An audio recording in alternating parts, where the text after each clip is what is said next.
Bonjour à tous. Il y a quelques jours, j'avais fait une vidéo qui s'intitule Juan Branco et ses sbires sont des parano et des fous, qui était en rapport au cas africain. C'est-à-dire, comme vous le savez, Juan Branco s'est rendu en Afrique et il est tombé malade.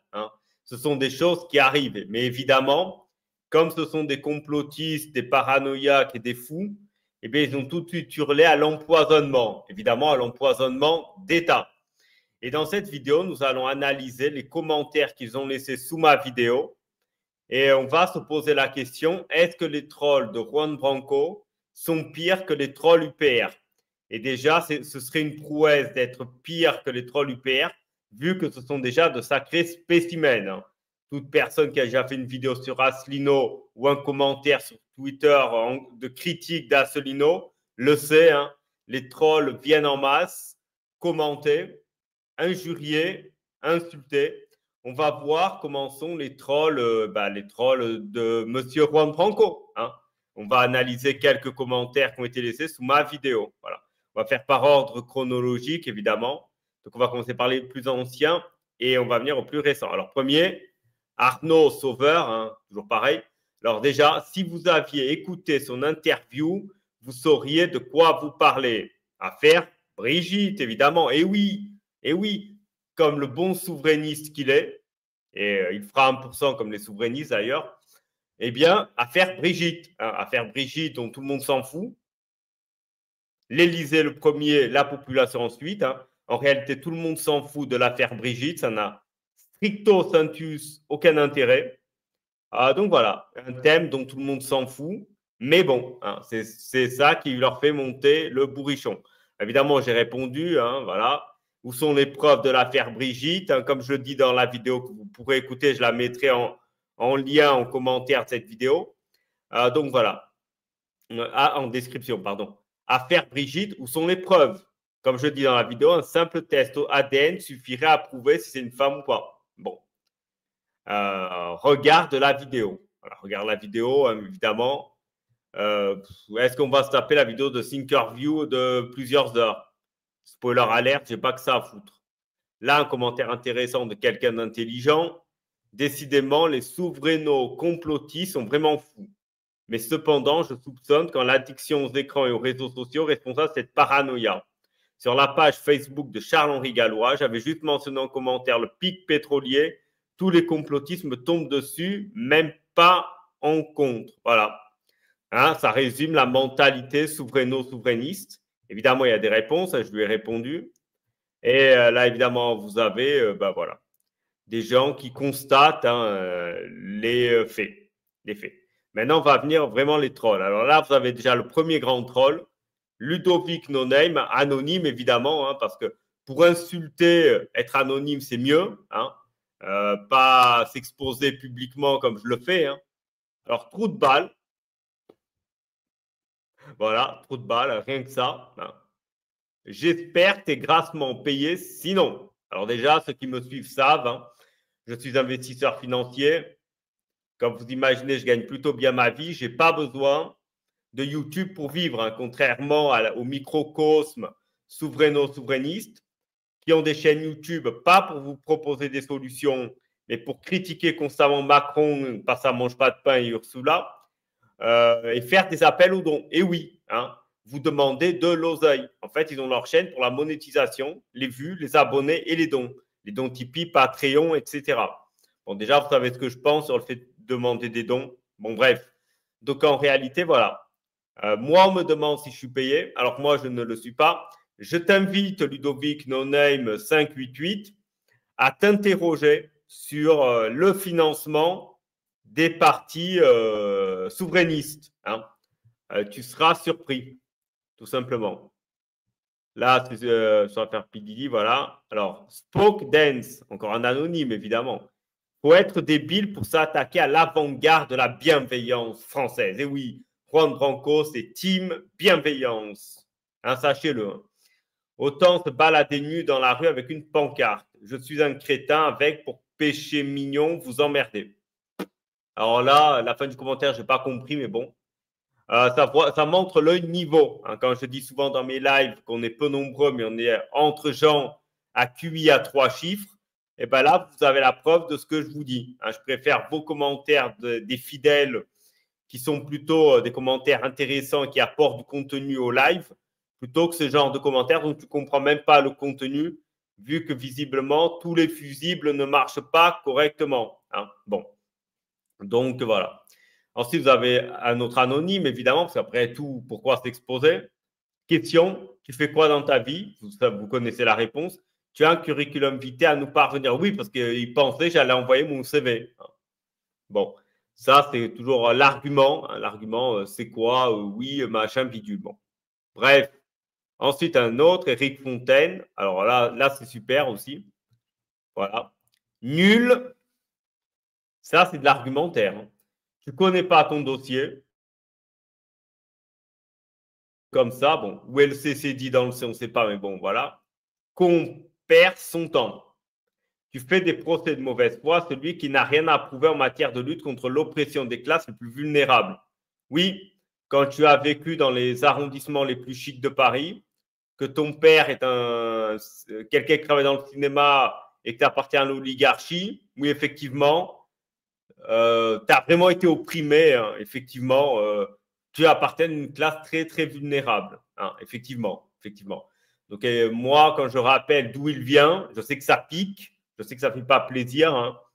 Donc, voilà. Donc, alors, il continue, évidemment, car il vient d'où il vient. Ouais, super. Tu ne sais pas de quoi tu parles et du coup, tu en parles mal. Alors, je ne sais pas de quoi je parle. Why not? Sur quoi je ne sais pas de quoi je parle? Il n'a pas dit mot. J'en parle mal sur quel aspect? Il n'a pas dit mot non plus. Du mépris et de l'ironie, insulter n'est pas argumenté. Dans la vidéo que vous pouvez voir pour ceux qui ne l'ont pas vu, je n'ai pas insulté. J'ai argumenté. Ce qui est très différent. Pour terminer avec un argument de poids nul. Voilà. Ça, au moins, c'est de l'argument. Donc, voilà. Éric Fontaine, encore lui, toujours le même. T'as rien à dire, alors arrête de baver. Waouh! Quand vous argumentez avec une telle qualité argumentaire, moi, je m'incline. Moi, je m'incline. Ça, c'est de l'argument. Voilà. Voilà, bon. C'est une catastrophe. Enfin, bref. Alors, Oneydreux, encore un anonyme, évidemment, parce qu'après tout, pourquoi s'exposer? Alors, blablabla, bla, bla, bla, bla, ok. Ça, c'est de l'argument, vous êtes d'accord avec moi? Au moins, là, on voit la qualité argumentaire. Je pense qu'il doit écrire une thèse, parce que là, je suis ébloui. Voilà. Vous êtes en manque de reconnaissance.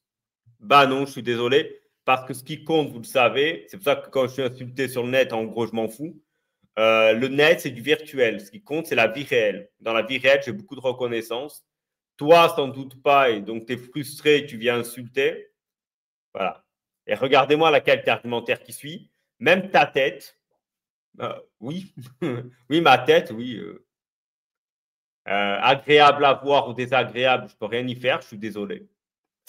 Ta gestuelle, ça c'est de l'argument quand même. Ta diction, évidemment, parce que quand je peux m'adresser à des politiciens de haut vol, à des chefs d'État, aux plus gros investisseurs du monde, et ils me comprennent alors que je parle dans la langue qui n'est même pas ma langue maternelle, l'anglais en l'occurrence. Donc, ma diction, elle est crédible pour des chefs d'État, pour les chefs des plus gros fonds du monde, pour les CEO des plus grosses entreprises du monde. Ma diction est crédible, mais elle n'est pas crédible pour Enyudru. Ok. Ok. Bon, alors, dites-moi en commentaire, vous, à ma place, vous écouteriez qui? Les chefs d'État ou Onyudre? Comme dirait l'autre, la question est vite répondue. Voilà. Sinandris, il y a 13 minutes. Alors, réponse, tu as tout faux. Tu dis quelqu'un qui vient de l'oligarchie et qui vient la combattre. Justement, il aurait pu entrer dans ce système mais a choisi d'en sortir, ce qui lui a valu plusieurs procès, persécutions. Je pense qu'il aurait pu s'en passer, il n'a pas fait ça par pur plaisir. Alors évidemment, ce qu'il appelle les procès persécutions, je vous dis d'avance ce que c'est.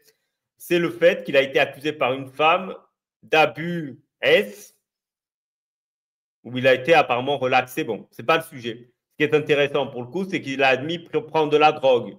Donc, Macron qui prendrait, parce qu'on n'a pas de preuve, prendre Branco, on a la preuve.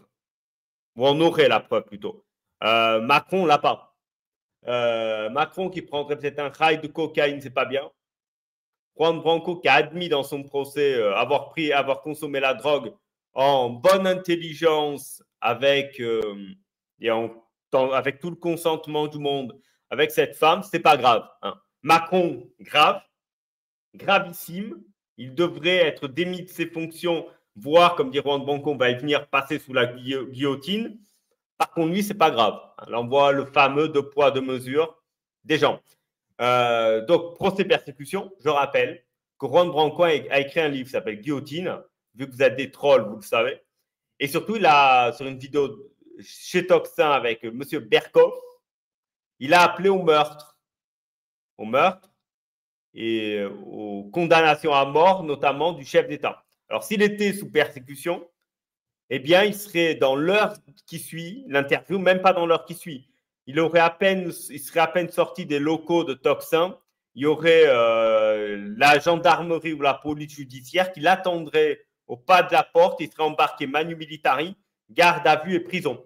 D'ailleurs, à cet effet, si vous avez envie et si vous n'avez pas beaucoup d'amour pour votre liberté, je vous invite à faire des appels au meurtre sur les réseaux envers M. Macron, Mme Brigitte ou autres politiques de cet acabit.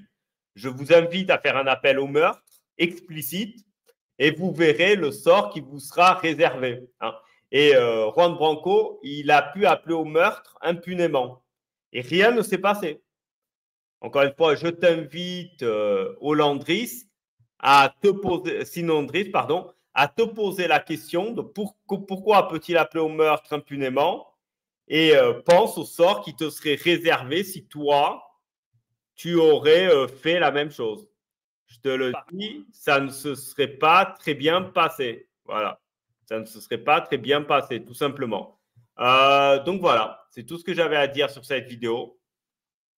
Donc, vous le voyez, Juan Branco peut appeler impunément au meurtre sans que rien ne se passe, alors que vous, si vous le faites, le sort ne sera pas glorieux. Là, pour répondre à la question de l'intitulé, sont-ils pires que les trolls UPR? Il y a match. Il y a match. Je dirais que dans l'insulte, dans l'injure, c'est du même niveau. Voilà, c'est du même acabit. Hein. Juan Branco, Asselineau, troll UPR, troll, je ne sais pas quoi, les abeilles. C'est le même combat. Voilà, c'est le même combat. Ils sont tous les deux pareils. Ce sont des trolls qui t'insultent évidemment avec l'anonymat. Bah oui, hein, pourquoi s'exposer hein. Voilà, sous l'anonymat, c'est facile. Hein, c'est facile d'insulter, d'injurier. Enfin, bref. Et encore, je vous le dis, il y aura encore plus de commentaires insultants sous la vidéo que je viens de vous montrer parce qu'elle a été publiée il y a un jour. Donc, ça va augmenter. Et cette vidéo, il y aura également des commentaires injurieux. Je le sais d'avance. Et je vous dis, je m'en fous. Voilà. J'en ai rien à foutre de ce que vous pensez. Moi, je ne vis pas de dons Patreon et je ne viens pas de l'oligarchie. Je vis de ma force de travail. Parce qu'évidemment, un type comme Juan Branco ne sait pas vraiment ce que c'est. Voilà. Donc, sur ce, moi, je profite pour vous souhaiter une bonne journée. D'ailleurs, dites-moi en commentaire ce que vous pensez. Si les trolls Juan Branco sont pires que les trolls UPR ou pas. Dites-moi en commentaire ce que vous pensez. Si vous avez aimé cette vidéo, likez-la. Si vous n'avez pas aimé, dislikez-la. Hein. Ça aide au référencement quand même. Donc sur ce, moi je vous souhaite une bonne journée et je vous dis évidemment à très très bientôt.